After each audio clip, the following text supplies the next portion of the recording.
Hey, what's going on, everybody? Welcome back to the channel. All right, top 10 time. Top 10 of the top 100 favorite cards in the personal collection right now. Again, I made this list like several months ago, so anything that I've bought in the last 3 to 4 months is not included. So obviously this countdown would look way different a year from now. I'd say like 20 or so, 25 of the cards from this top 100 have been sold, and like a ton of cards have been purchased that I would definitely include in this countdown next year. So I just want to say before we start, thank you if you've been following along. Hope you've enjoyed it. Hope this inspires you to like do something similar that makes sense for your own collecting. I can tell you it's really helped me in the sense of just like letting cards go, if that makes any sense. So like even if there was a card that was like number 22 or 23 or whatever, like to me it's really helped just open my eyes to like there's no reason I can't sell this if I could buy a card that would rank higher than that.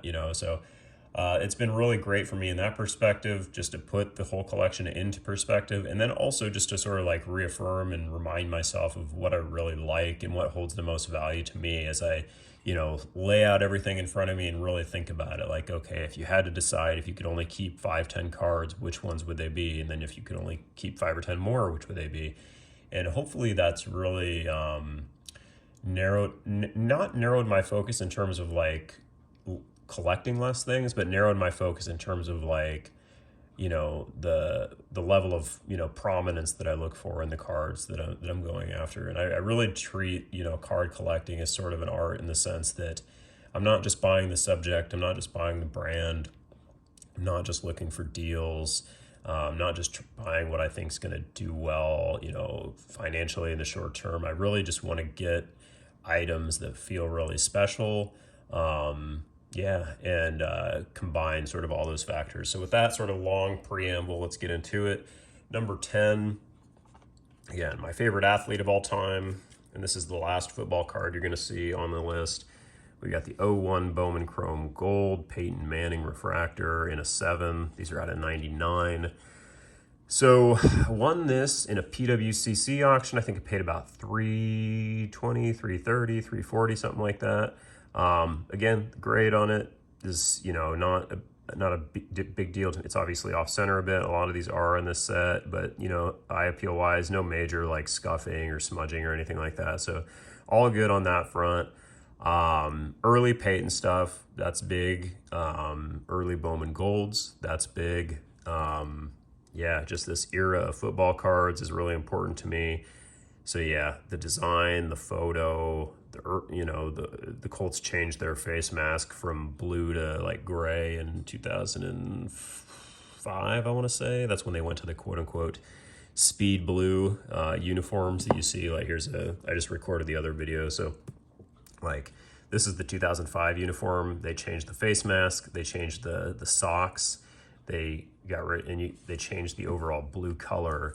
So it used to be like I remember Ursay saying like over time like the blue just got lighter and lighter. So they transitioned it back to this like darker blue in '05, which at the time I thought was like super cool. But now I do get a little nostalgic for this sort of like bright blue, sort of weird looking color. But yeah. All things considered, I'd take the dark. And now I think if I'm thinking about like the current Colts, I think they're sort of in between. I don't think they're like that dark blue that they went to in '05, but they're definitely not this.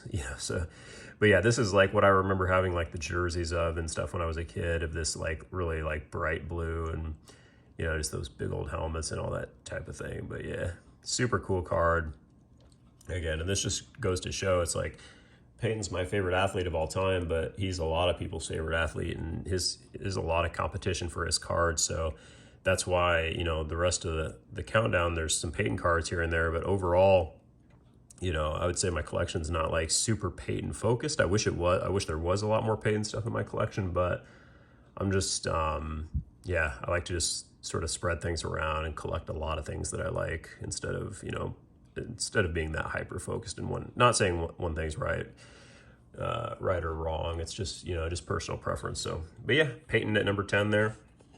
Again, congrats to Peyton. He had a lot of appearances on the countdown, and definitely going to be adding some more of his stuff before I do this again. So, all right. Number 9. Okay, so this is a card you've probably seen recently if you watched any of my submission returns, but we got the Francisco Lindor Superfractor from 2022 Heritage. I mean, not a whole lot to say there as far as what the card is, but yeah, this one was about $400. Just felt that was a great price.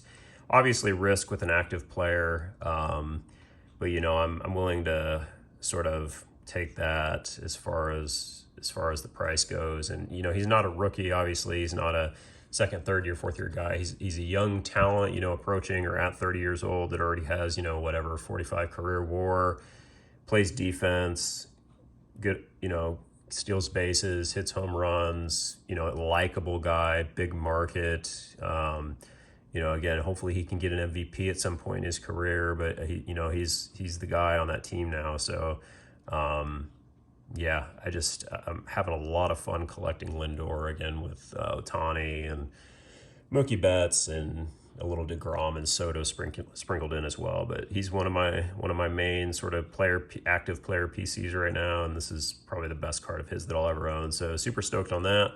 Again, with him, happy to really sort of like start at the top by getting a card like this and then just sort of building it out, you know, picking up a lot of his other golds and low numbered stuff over time. So Lindor, number 9. Okay, number 8.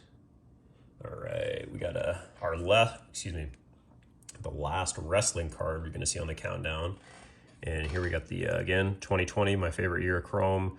Obviously gold, and we got Sasha Banks. I just think this is such an unbelievably well-designed card. Just the shine on it, that on her card in particular, you really get those hexagons popping out well. I assume this was a photo that was taken in the Performance Center on like SmackDown or whatever, but yeah, I just think this is such an incredibly well designed card, just from a, you know, pure aesthetic standpoint. Just the placement of the number, the logo, the purple with the gold, all of it just looks great. So I sent 2 of these to SGC recently. They both got 10s, and they're both just complete holds for me right now because there's just no way I'd sell a card like this. I'd be so above market in terms of what I would ask for a card like this right now, in terms of what the other golds for wrestling are going for in this Topps era. So strong card. Happy to have it. Definitely my favorite. Definitely one of my favorites from 2020 Chrome. And yeah, just really great. So okay, that was 8. So number 7, we go back to baseball. Here we got Mr. Ohtani, the 2021 Gold Wave. So I'm not a huge fan of the 2021 True Golds. I don't think they pop as well as I would like, but these 2021 Gold Waves, on the other hand, excuse me, just really dance. You can see there, like, the texture on these is incredible. The shine on these is incredible. The image here, that pose from Ohtani is just outstanding. I'm not crazy about the 2021 design, the tiny font there, but with this card in particular, I just think with the image placement, it just all flows really well. The glove, the ball, the hat, the facial expression, the just sort of mid-pitch shot there. It just, the you know, the image is just so bold, and it just really pops out of the card. And if you combine that with that gold wave pattern, come on, this thing is just ridiculous. Yeah, I just absolutely adore this card from a design perspective. And what number did we get?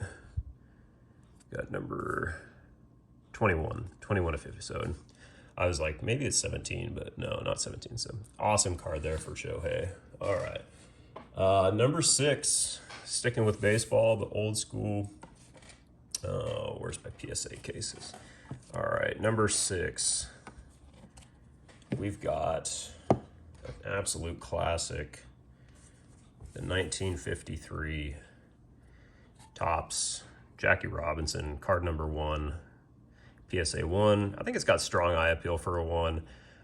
This is the only Jackie Robinson card. I just sold my 54 as of the recording of this video. But yeah, I'm definitely not selling this one. I think I paid, what did I pay for this? I think about 300 raw from GM Cards. Or no, not raw, 300 graded from GM Cards about 2 years ago. So super happy with that price. Just a card I'm really glad I bought. And again, that's why I really took a lot from doing this countdown, because it really reminded me, like sometimes like those iconic cards, you know, they seem, and they're not, you know, they're not rare or scarce or anything. Like I just recorded this with the edge here. Like this is a card out of 10, but sometimes like what I do is these are a lot more liquid. They're, you know, easy to sell. They're not hard to find buyers on. So I feel like sometimes I sort of just forget how important they are to me personally as a collector. And I just sort of prioritize a lot of the rare, scarce stuff, which is good also. But I really want to remind myself moving forward, like to make time for more stuff like this and to focus on stuff, especially cards with good eye appeal. And especially cards, you know, when they're priced right. So it's just a lot of watching different platforms and different auctions and different sellers and that kind of thing. And because these cards, you know, while they're not rare, they hold a really special part, you know, in my collection. And I really just, you know, I just want to make sure that it's something I don't sort of take for granted and overlook, because again, they just, with vintage, you know, it's probably the most, all cards are risky, and having your money in illiquid assets is obviously risky, but you know, over time, it's a lot easier to sell a card like this than it is to sell, you know, a card like this. I mean, sure, if I listed this for like $200 right now, I could sell it right away, but if I listed it for a price that I actually would be comfortable selling it for, there might be, you know, there might be 0 buyers. But you know, a card like this, I listed at 54 and I was up to like 27 watchers within like a day and a half. So it's just crazy how much demand these types of cards have, and it's just really awesome. And I understand why as well. It's just totally iconic and historic. So, all right, number 6, Jackie 53. Okay, number 5. Over to Star Wars. Okay, so this is a card I actually have 2 of. For the longest time, I just had this one raw. This was the 2000 Topps Rise of Skywalker. The Ray Relic out of 99. I have another one of this in a PSA 8. I'm actually getting ready to submit this to SGC, and then I'm going to sell that PSA copy. I have the Kylo as well, and I have the gold Kylo, so I want to get them both in slabs and then sell that PSA one, but I want to make sure it doesn't get like some unexpectedly low grade or something like that. It should be fine, but you never know. So obviously, just again, card design, the blues, the whites, the lightsaber, the relics in Star Wars are just, I mean, they're probably sourced in the sense that they probably, you know, just take them from costume material or whatever. But to me, it's not super important. You know, it doesn't really matter if it was like screen worn or not. It's just more about, you know, did it come from did it have some sort of general involvement in the process of the film being made? That's good enough for me. But it's just a really strong design as far as the card goes. The image, the lightsaber, the blue accents, all of it, just the simplicity of it. It's just a really good looking card. And sometimes at the end of the day, that's just what's most important. So, all right.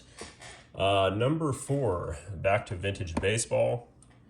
Again, with the icons. And this one has an extra special spot in my heart because I bought it raw myself, graded it myself. And here we are. So we got the 56 Mantle. Again, just an iconic card. Obviously beat to hell. SGC 1, but it's a 56 Mantle. Looks good enough for me. Love having it, love owning it. Just paid about $200 for it raw from Greg Morris Cards.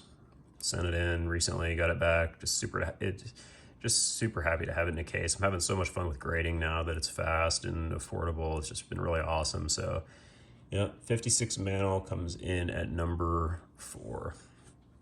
Okay, number 3. This will be the last Magic the Gathering card on the countdown. We have the Beta Will o' the Wisp. Just a beautiful art by Jesper Meerfers. This was just a favorite childhood card of mine. I had the unlimited white bordered version, but these black Beta cards are just incredible. Just the black on black is just so awesome.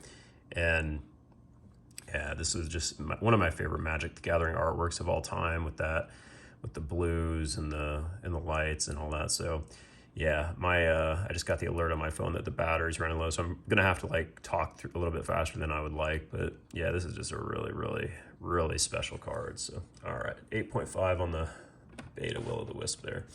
Okay, number 2. Back to Star Wars. The 2020 Topps Rise of Skywalker Heroes of the Resistance insert set, the gold ray out of 10. Just again, design, just beautifully designed card, just so simple, great condition, scarce as you can imagine. Like, I've only seen 2 of these ever on eBay. Yeah, I won this one for about $70 at auction, and I just think it's one of the, it just as far as design goes, just one of the best designed Star Wars cards there is, I think. So that's number 2. And then the final card, my favorite card right now, it's a classic. It's a baseball card. 53 Satchel Paige 1.5. When I got back into the hobby, immediately I knew, it's like, I'm getting that card. Like that, this card, I just feel like it just talks to you. It just, the mystery of Satchel Paige, just the beauty of the, just the design, just the image. You just feel like his face can tell a story. It's just so incredible. Satchel Paige is just one of those figures in baseball that just has the aura, and that's why, I really like Ohtani so much. It's just really, really unique, special, just stands out from the rest, all the tales, all the stories about Paige and all that kind of thing. I'm not gonna have time to talk about all that, but yeah, I saw this pop up as a buy it now for $175 a couple years ago, and like, I literally was pretty fresh back in the hobby, but I just knew that was too cheap, and I was like, all right, now's my chance. Let's make it happen, get it, and there we are. So my favorite card right now, we'll see. It'll be interesting to see a year from now where this one ranks, if it can hold that top spot. I think it's going to be tough. I really do. I don't know. I've added some incredible items these last few months, so we'll see. But for right now, this is what it is, the 1953 Topps Satchel Paige. Thank you again so much for checking out the countdown, following along on YouTube and Instagram. Look forward to doing this again next year, and I encourage everybody to do this for yourselves and just have fun. It's really great. So take it easy. Take care of yourselves. Come back soon. Later.